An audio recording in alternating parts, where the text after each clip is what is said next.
Making the afternoon move along here at the Tyte Turns Hitting Lab down on Knox Road, here with Tyler today, Tyler Odell. Tyler, tell us how it's going these days. You're getting the place up and going. You had your grand opening back on Friday. You got the place going the way it should be, got all the kinks worked out, got everything laid out looking perfectly here. Talk about the business, how you're building this thing, and how you're looking forward to all the future you've got going here at Tyte Turns. Yeah, so I appreciate you having me and getting to talk about it. We're really excited. I've been a college coach for 8 years now, kind of moving around, and my wife and I finally able to just kind of put our roots down here in McLeansville, Greensboro area, where we're both from. Really decided to just kind of dive into the private sector of things. That's something I always wanted to do, was have my own place. And so we opened up just a mile down from the road from our house, so that's awesome as well. But we have here 5 lanes that we opened up. We did 2 designated for machine work with self-service capabilities where it's able to be fed. And then we have 2 lanes that are just kind of a flex space where, you know, we've had people come in and do catching workouts, pitching workouts, front toss, you name it. It's just kind of an open space for them to do that.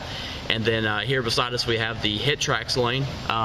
If you're familiar with Hit Tracks, it is a kind of a simulator service for softball where you're able to kind of hit the ball with batting practice, but then kind of look up the TV and see, you know, where the ball's going on the field, the distance, exit velocity off the bat. It gives you all kinds of metrics that are fun, as well. It has a lot of gaming modules as well that makes it really entertaining to come in with a group of, you know, teammates or friends or whatever and kind of be competitive. So it's a great space. We're really excited. Have private lessons starting this week. I'll be doing hitting, working with some pitching coaches in the area that are also hopefully going to get on board to start offering those as well.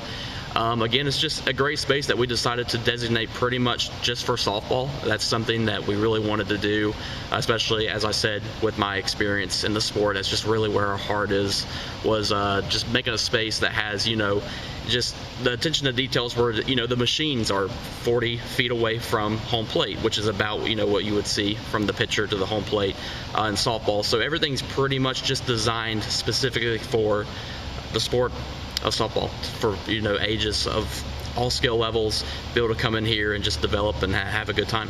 You said you had little girls as young as maybe 8 years old, young ones in up to 16, some kids all ages in already. Yeah, we had a little family in here the other day. Mom came in with her 2 daughters. One was as young as 8 years old, and it was really cool. She jumped into a machine cage, actually, and I was laughing with them. She was saying that she had never hit off of a 3-wheel machine before, so it was really cool to kind of just, you know, just make it personable for them, where I got in there and was helping them adjust the machine and, like, get her, you know, velocity where it needs to be for an 8-year-old to be able to get in there and be successful and have fun. But, you know, it was really cool to just kind of hear them, you know, talking about how much fun they were having and having a kind of a new experience of never seeing that kind of machine before and being able to do that. So it's just really cool to be able to see. I've seen everything from 8 to a 16-year-old come in here so far and really get to kind of enjoy the amenities that we have in here. So we're really excited about, you know, the future and who's going to be coming in here. Interesting too, like you say, it's kind of special because it's specific towards softball and kind of specific in some ways toward the young ladies, toward the girls. Yeah, absolutely. That's the thing is, you know, I get asked if we do baseball in here, and I don't tell them no. That's the first thing, is I definitely don't turn them away. The best way I explain it is, you know, with the lanes being kind of distance oriented towards, you know, the softball side of things, how our equipment in here is, you know, softball machines, actual softballs, things like that. Just trying to explain to them that, you know, we have the capabilities for, you know, maybe a younger baseball player that wants to come in here and just get some flips in or some front toss and things like that. But no, pretty much just like what I was saying, like our hack attacks in here are all softball oriented. If you look around, you're going to find a lot of nice of the new foam softballs. Our actual balls that we offer for the front toss and the open space will be softballs that you find. So that's pretty much what we wanted to do, was just make a space. That's what I heard on the recruiting trail a lot, was just families looking for a softball oriented space for them to enjoy with their daughters, and that's what we we're looking to do whenever we created this space. So let's do this. Let's kind of talk about your background a little bit. What's your background as far as softball goes? Because I know you were with Guilford College the past couple of years, been with Gardner-Webb, some other schools. How many places have you been at? And what's the softball? But I think you got a baseball background too, right? Yeah, so I played baseball my whole life. I was at actually I was at Union Grove Christian School in Lexington, and was able to play as young as I was able to. So from 7th through graduating, I was a catcher. I took a lot of pride in my hitting. Just some injuries made it to where I kind of knew I wasn't going to play on in college. I was going to kind of gear it more towards working in the sports side of things.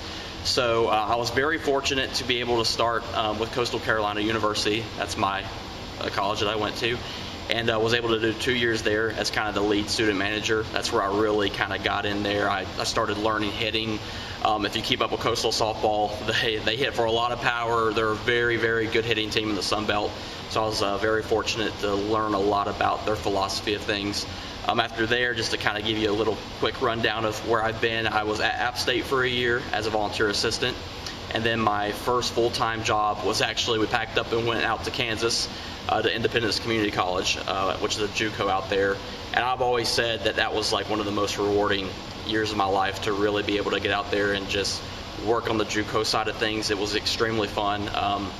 Out there, people were just really willing to learn, and with that willingness to get better, like, we had a really good season because of just so many, curious minds that wanted to be better, and we sure got better every single day. After that, got lucky enough to be able to come back kind of close to home at Gardner-Webb, and was there for 2 years. Led the offense there, was the hitting coach. And then we just kind of knew after 2 years that it was time to kind of come back to, like what we were talking about earlier, where Greensboro is my wife and I, it's our home. This is where we're from. And we decided to kind of come back home, build a house, and just kind of lay permanent roots.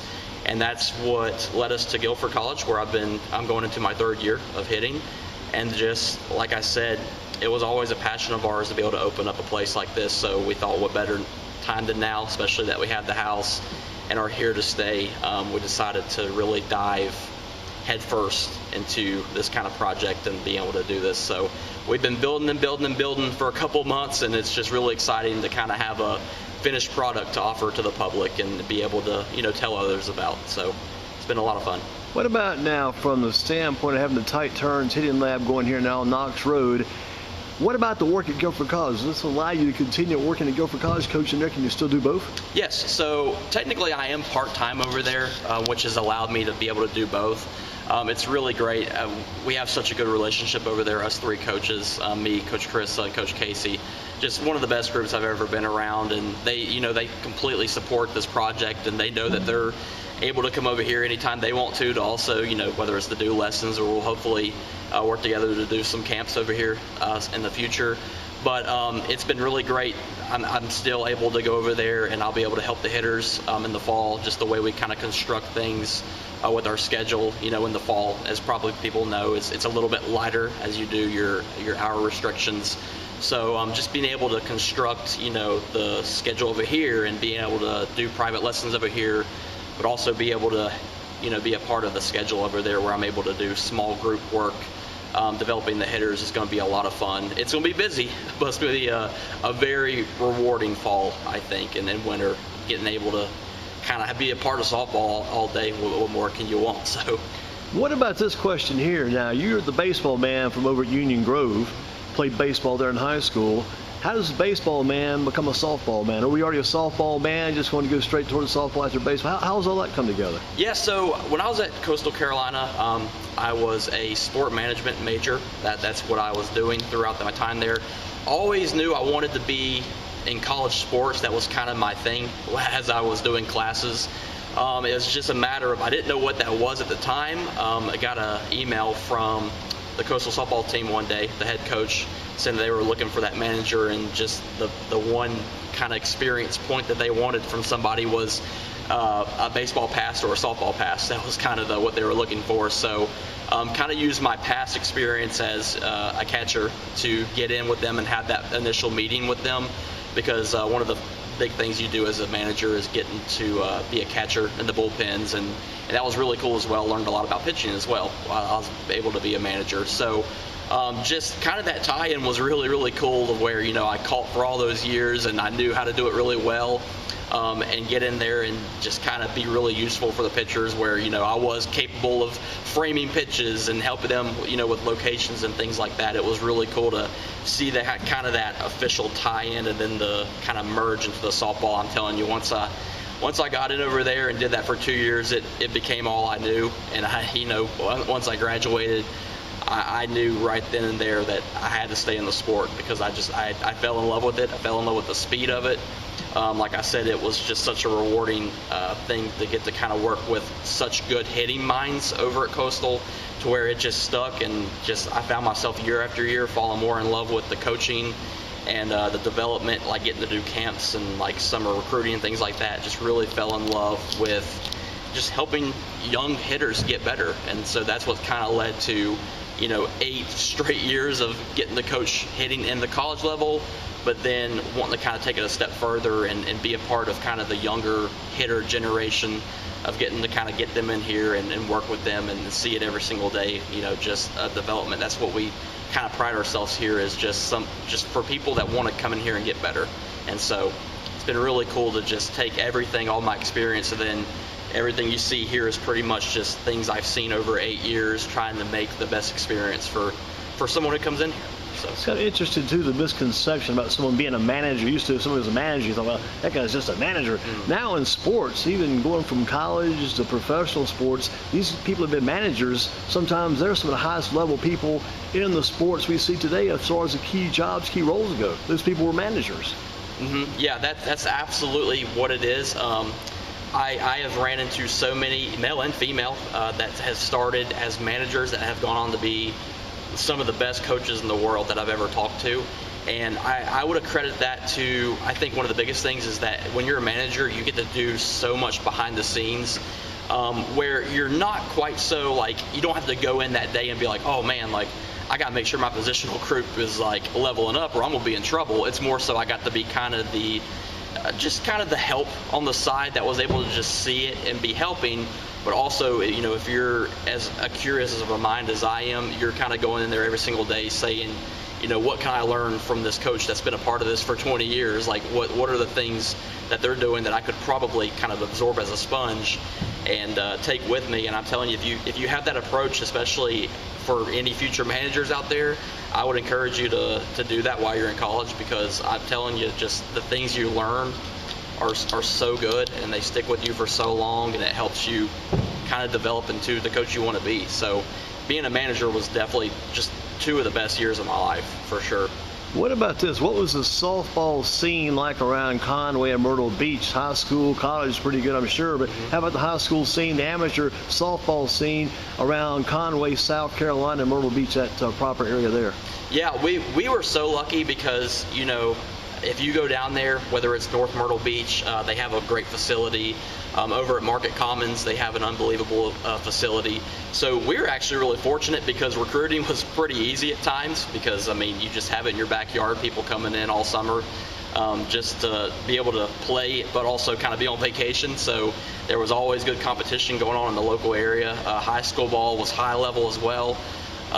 In terms of the actual school, you know, especially my senior year, I always say that was one of the best seasons I ever got to be a part of. We were one run away from winning Sun Belt that year. We made it to the championship game, made an unbelievable run, and they actually got to get the revenge this year, and it was really cool to see them win the Sun Belt this year, and get to go to the regional. Was pulling for them all the way through there. But I'm telling you, it's really good softball. It's one of the most beautiful stadiums you could ever imagine getting to play in and work in. So just overall, it's an amazing place to especially have gotten my start in softball. We were talking about earlier, so that's really good softball there. It's now pretty good softball around here too, area of Guilford County, the Triangle, the Triad area. Talking about kids like Kara Shutt from Southeast Guilford doing very well these days. Got that Corey McMillan, the young lady from Northwest Guilford, has done very well at Virginia Tech. And Michaela McLean coming out of Providence Grove High School, Dad Mike McLean, and she's done well at Appalachian. Also been, I think, maybe at Gardner Webb or maybe Campbell someplace earlier. Got some pretty good talent around the Guilford County area, around the Triad area too, right? Yeah, though this is such a hot spot for talent, and that's also one of the reasons we were so excited to find a space where we were, because we're kind of centralized to where we're kind of in the middle of Burlington, Greensboro, High Point, even Winston-Salem. We're kind of that central point to so much talent around us. It's like me and Andy were even talking about earlier, hoping to kind of get in touch with some of those local talents that have gone on to do unbelievable things.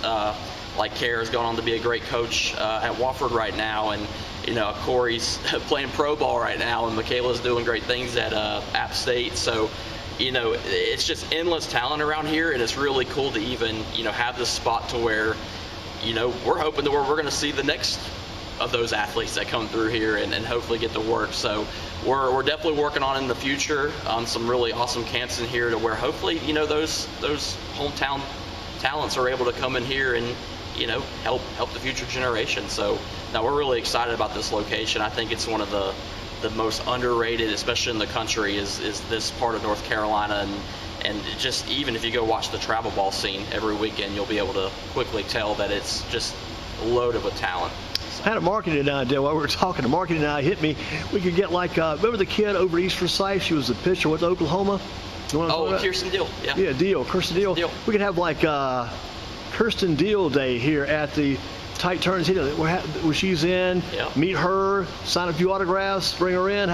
We could have the Kara Shutt Day. We could have the Corey McMillan Day. Mm-hmm. Have maybe Michaela McLean Day, and then have them. They're here meeting the kids and signing autographs and doing a little instruction. So we gotta work on some more of these marketing ideas. I think we got some good things going here. I'm about to say, just if you're out there watching any of those names, I'd definitely love to connect, even beyond those names. Anybody. Because if you're out there doing awesome things, and I've met so many that just really love the idea of pouring back into the younger kids.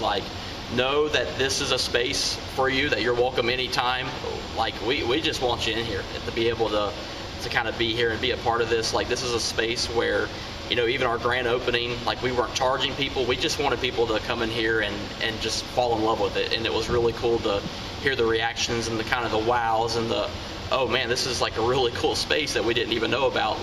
Those are just been the really cool, rewarding things, early on that we've just really found to be rewarding. Because again, it was pretty much just my wife and I building everything you see here. We had some help from family here and there when they were available too, but it was a hard month or two of putting it together, but now that it's here and getting to share it with people, it's been the coolest, most rewarding thing that I think I've ever been a part of. And so we would love for, local people that have been through this kind of stuff and bring them back. Got to do things like this, to bring them back and be a part of it as well. So if you're watching, we'd love to have you. So Tyler Odell with us here at Tyte Turns Hitting Lab. Another idea I thought too, even our coach at Northern Guilford, Russell Dorrell, has been around forever. He had a pitcher there this year. Her name escapes me right now. I wish I could remember her name in the book, but she did a great job, even bringing a coach in. Some of those coaches, bring them in, just have been talking about their experiences as a coach over the years. Some of these kids, about hear some of these coaches, the old symposium, so to speak, a special guest coming in, special guest night, because Coach Dorrell's been at Northern Guilford for a long time, coaching that softball team, and he's had a lot of success with the team over the years. Yeah, that's definitely something that me and Andy talked about as well before we did this. Is that I would love to just team up with some of the high school travel ball around the area. Oh, yeah. We want to partner with y'all. We want to be a space for you. Whether it's 100 degrees outside and you gotta get out of the heat for a little bit to swing the bats, or in the winter whenever it's freezing cold. Mm-hmm. It's hard to even think about that right now, but in the winter, whenever you need a space for your team to just come in and level up, whether it's an hour or two of just getting some swings in here, we built this space to hopefully be somewhere that you could envision yourself partnering with and entrusting with your athletes. So yeah, we're excited. Tyte Turns Hitting Lab, and we're going to turn to my left-hand turn. Again, talk about this spot to my left again, if you will, Tyler. What I'm looking at right now with the camera. This spot here to your left. What is this cage? Talk about this cage here. So again, this is the Hit Tracks cage. So I know some people have been able to kind of experience before, but it's endless capabilities. You're able to do gaming modules. So for example, I was joking about me and my brother-in-laws, we were in here playing a 2 versus 2 full 7-inning game. The way it works is, that machine pitches it in, or you can front toss and as soon as you make contact with it, it kind of goes up to the television and shows you, oh, this was a double, this was a home run, oh, you grounded out here. It allows you to play pretty much a simulated full game without having to actually putting defense out there. It does it for you. So you're able to do some gaming on there. I use it for all my lessons. So if you do a lesson with me, I'll run it out of this cage. And if you see here, there's a camera right there, and I can also connect 2 others. So I use it for, all the guests that I do. So how'd you do as far as your battles between Trent and TJ? How'd those wars come out? You know what? So me and Trent came out on top. The game 1, we beat him. I think it was like 13-5. And then me and Tess played against TJ the other day, and we got beat pretty bad. But it's really fun to be able to do that again. Like it was. It's fun to have that family competition. Yeah, isn't it? yeah. I'm telling you, it's a lot of fun, and that's what I've been telling people is.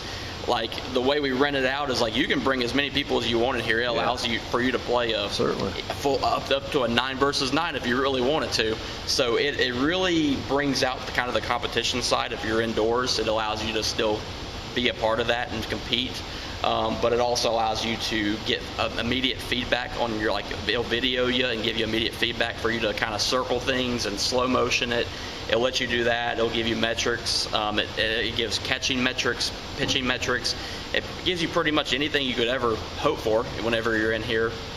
Like I said, whether you're competing or... What about a business? Sometimes about businesses do that for like an outing and get like a company because, a lot of older adults, the adult league, are they still slow pitch adult leagues? But they can come in here and enjoy something like this, bring their whole company in, maybe 15, 20 people, rent a bay or at least part of the building and take it over and just have some fun doing that and bring maybe set some food up they bring with them and have a little outing here.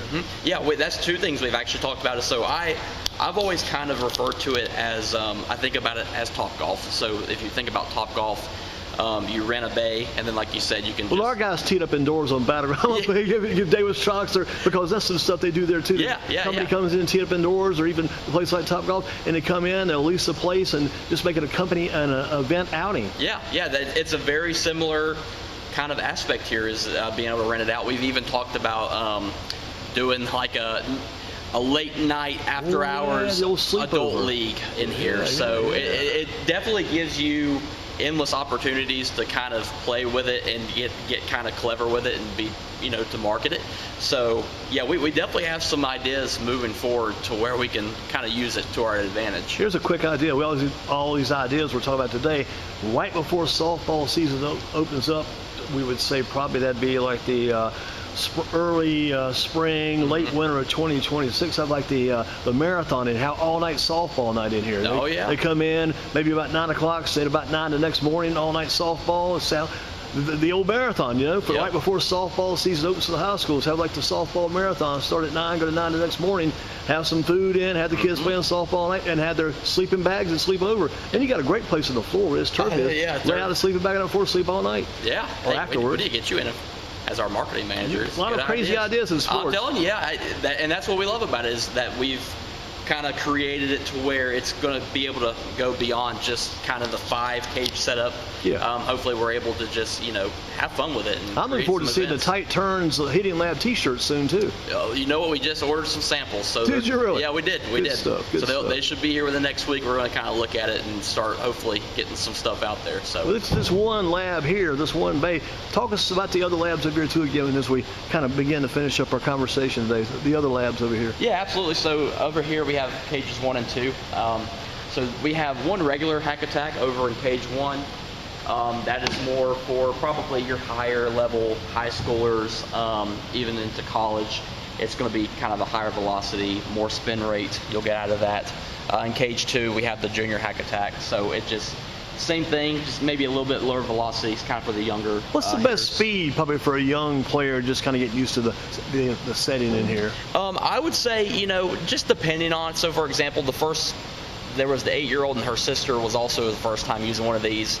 And just for that age level, we were probably grooving it in around 50 just to kind of break them into it around that age level. But as we kind of level up, so for example, the 14 to 16-year-olds that were in here the other day, they were going up to about 60. So they were kind of testing themselves with a little bit higher. So give me this too. You're giving us good information, all these numbers. I'm not huge in analytics, but I'm trying to remember a few things here and there as I move along through life. What's the average speed of a high school softball pitcher? High school pitcher, what's their average speed probably? So you would probably at a high level see anywhere between 58 to 65. Okay.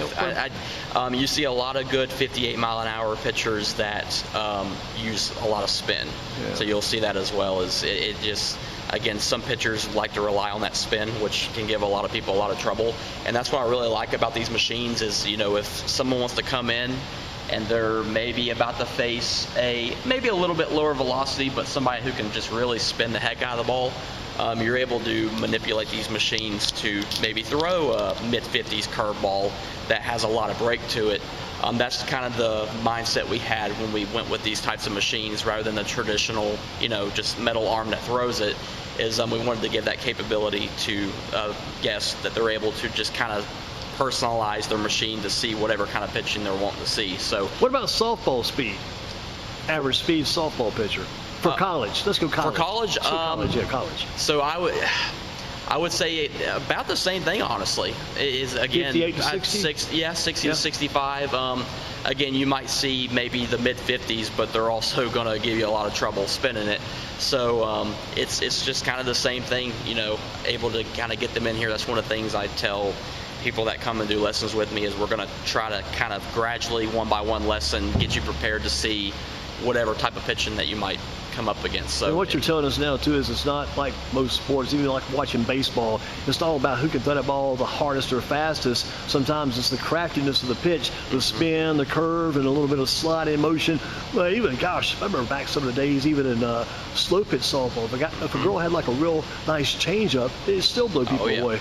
Yeah, and that's something I've always tried to really pride myself, and that's why I love softball so much. Is just there is just so many. It's not just velocity that can help you win as a pitcher. Just if you're able to manipulate with a good spin and then a good changeup, like you said, you're going to have a lot of success. So that's something I try to make sure that I help any hitter that I work with is making sure we're preparing for, whether it's a rise ball, a drop ball, or a curve change combination, whatever it is, we're making sure we address how to have an approach against anything you're going to see, because those combinations they get tricky the older you get, and that's something that I am wanting to help people prepare for as they level up.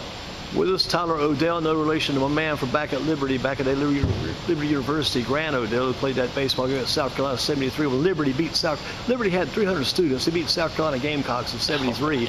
Wild times back then when Grant Odell was still in there. But Tyler Odell with us, and Tyler, if you will, kind of size it all up. Give us a skinny on the place here. The Tyte Turns Hitting Lab. Give us kind of the inside. If you got a Facebook page, you got the phone number, you got the address. Give us all the important credentials for the place here, all the pertinence. Yeah, so you can find us Facebook, Instagram at Tyte Turns Hitting Lab. We'll be on there. We have a scheduling software that you'll be able to kind of have a link to get directly to. That's one of our favorite things about here is it just allows people to kind of book in advance and see availability. So you'll find the link for that as well. Pretty much just moving forward, we try to keep it very updated with hours. We do promos. We're doing a promo for this week, July 4th, half off everything. So half off everything this week? Half off all rentals this week. Wow, just to give kind of people, I know people are on vacations and things like that, but just give them an opportunity. Since some people are in town on vacation, exactly. This would be a great destination to come here. Exactly, yeah. If you want to get out of the heat and come hang out with us, you can definitely find us, again, on any of those social media websites, and you'll be able to. And the address is 814 Knox Road? 814 Knox Road, Unit C. You'll see the Tyte Turn sign up above the door, so we'll be here ready to roll with you. Just off Mount Hope Church Road, easy to find here. Yep. Yeah, good location. And again, we look around the place today, got a lot of machines, a lot of equipment that can be used for you. A lot of fun to be had, and it's been fun talking with you today, Tyler. Tyler Odell with us, former Union Grove. What was the team nickname again at Union Grove? Union Grove Christian Patriots. Union Grove Christian Patriots back in the day. Used to play teams like Oak Level, played the Favorite Christian, played the Vandea Christian, played Gospel Light, played Woodland, all those schools back in the day. Yep. That was the good old days. And the good old days may be back again. We never know. They may be coming back. You just never know. Yeah. Tyler, thank you for your time. And again, if you need to get some old baseball cards, you may be able to pull some out of Tim Rich's closet. Tim Rich, you're filing along his closet some old baseball cards. Set a little display up here and sell a few of those too on the side.